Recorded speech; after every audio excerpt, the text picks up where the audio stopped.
Greetings YouTube viewers, and welcome to another video on the Ian Bullock channel. Now today is Friday the 15th of July 2022 and we find ourselves yet again at Lowestoft in Suffolk on the east coast of East Anglia here in England, and we're at Claremont Pier, which is probably one of the most well-known landmarks in Lowestoft, looking out onto the North Sea. And the reason I'm filming this video is because I wanted to talk to you a little bit today about some important news which is happening with Claremont Pier here in Lowestoft. So first of all, you must excuse the amount of wind noise that's going on at the moment, but many people will know that Lowestoft is the most easterly town in the UK, sticking out into the North Sea, so it tends to get quite blustery at the best of times. Interestingly, in the next few days, Sunday, Monday, Tuesday, we're expecting the hottest temperatures ever in the UK, with forecasters saying it could be in the high 30s, maybe even 40 centigrade. So the weather even here today at Lowestoft, Friday, July the 15th, is slightly odd. The sun seems to have gone in. We've got some really big menacing grey clouds. But I want to talk to you today about Claremont Pier because since 1982, people have been unable to get onto the main pier part of the Claremont Pier, but things are now about to change with some interesting news. So I've recorded videos here in Lowestoft before because when I was a lad I had many happy memories of the town.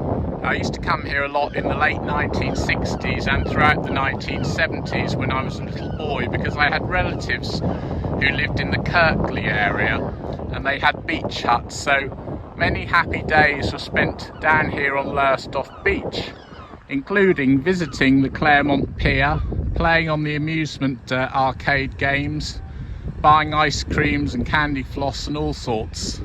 So many happy memories from those days here in Lowestoft. Now the slightly odd thing about Claremont Pier is that although it's a pier, the bit that actually sticks out into the water isn't really used very much and isn't really a prominent part of the landmark. It was built in 1903 and apparently around about the time of the Second World War, 90 feet of the pier that stuck out into the water was removed under instructions from the government to prevent the Germans from using Claremont Pier as a landing and invading point. And I think this happened to many piers, jetties and promontories around the UK during wartime, where there were fears that Germany might try to invade England from the sea. So I assume that after that 90-foot section of the pier was removed during World War II, that left behind this rather truncated piece of pier sticking out into the North Sea. And that's actually been closed to the public since 1982, so almost 40 years. But things are about to change here at Claremont Pier because the owners of the pier have come up with a vision to try to get this section of the pier back open to the public again, so visitors to Lowestoft and locals will be able to walk on water once again and experience that amazing feeling of walking out over the sea on Claremont Pier. Now that's why you can see these guys at work who are busy removing and replacing, I think, the wooden boards just at the back of the pier buildings here. And the owners of the pier are hoping to invest some of their own money into this scheme to get the pier renovated and back open again, but also they've launched a £50,000 Just Giving crowdfunding page where members of the public are being invited to contribute towards the project of getting the pier back to its original glory. Now the amount of pier that they're trying to reopen is 60 metres, and I understand from what I read on Facebook, Suffolk Live and the Claremont Pier's own Facebook page that they're hoping to do this in stretches of 10 metres depending on the availability of money, so 10 metres at a time depending on funding, with a view to getting this 60-metre stretch back open to the public. You could probably see some nesting seabirds up there. Really, this pier section has stood unused for almost 40 years, and hopefully it'll be great to get it back into action again as a real attraction here in Lowestoft. It's interesting really, because I used to visit Lowestoft a lot in the 1970s and the 80s, but I just don't ever remember going on to Claremont Pier. I don't know whether it was just one of those jetties that was used by a few fishermen with a load of smelly old fishing bait, but I don't remember it as one of those piers where, you know, people would walk in their summer finery and all the gentry of Lowestoft would promenade on a Sunday afternoon. I just don't remember that at all, but when it reopens, if they can find the funding and they can get the scheme going, it'll be lovely to be able to walk out there again, a bit like people do at Southwold and other East Anglian resorts.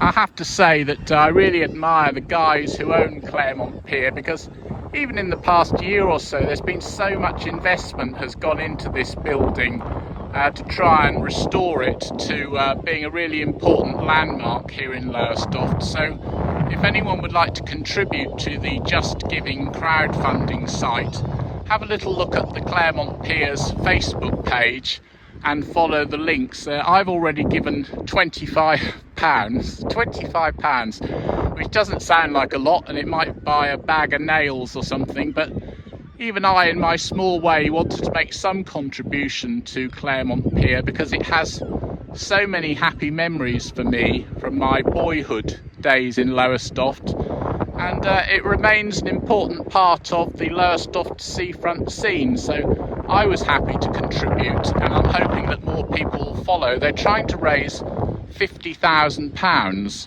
and when I looked this morning at the Just Giving site, they were just under £2,000, so a long way to go. But I mean, the more publicity they can generate for this scheme, hopefully the more people will come forward and help to back this vision of reopening the Claremont Pier to the public. So over the past year or two on my visits to Lowestoft, I've been really impressed with what they've been doing with Claremont Pier in terms of upgrading and redeveloping it. I mean, they've turned this area on the top deck into this really impressive sort of sports bar seating sort of drinking area. Now, if I had more time and money and lived in Lowestoft, I'd probably be hanging around there all the time and enjoying that as a new facility with some great views around. But there's been investment inside and out, and this is all part of upgrading the pier, and I think getting the bit that goes out into the sea back up and running again is all part of this scheme to try and get Claremont Pier back as a major feature here on Lowestoft seafront. So there's still an awful lot of wind noise on this very breezy beach here at Lowestoft. I'm just giving you an overview now of where I'm standing down on the sand. I love Lowestoft actually, I always have done, and I have a long association with the town since childhood, and I always enjoy our trips here. And I just want to show you the pier once again.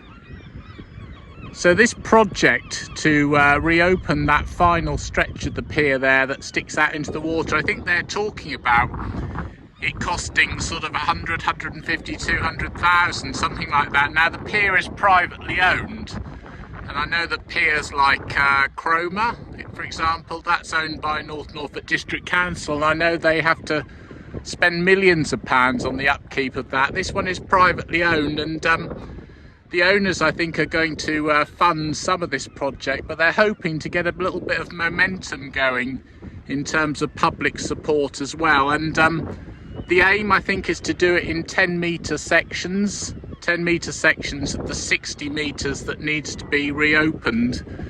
And there has been talk of reopening it by next summer. That would be summer 2023. Whether or not that happens remains to be seen, but yeah, it's a great project, and it will really be an asset to Lowestoft, I think, and that'll be great. So when I was looking at Facebook this morning, I was reading that there's an idea that some of the old decking boards from the pier could well be cut up and engraved and sold off as sort of souvenirs from Claremont Pier, and sold off as part of the fundraising initiative to help pay for the redevelopment and reopening of that final stretch of the pier. So yeah, I take my hat off actually to the guys at Claremont Pier for what they're doing here, and it's to be applauded. And if you're interested in helping or being involved in any way, have a look at the Claremont Pier Facebook page and see how you get on. So this is Ian Bullock in Lowestoft, Suffolk, UK, and it is July the 15th, 2022.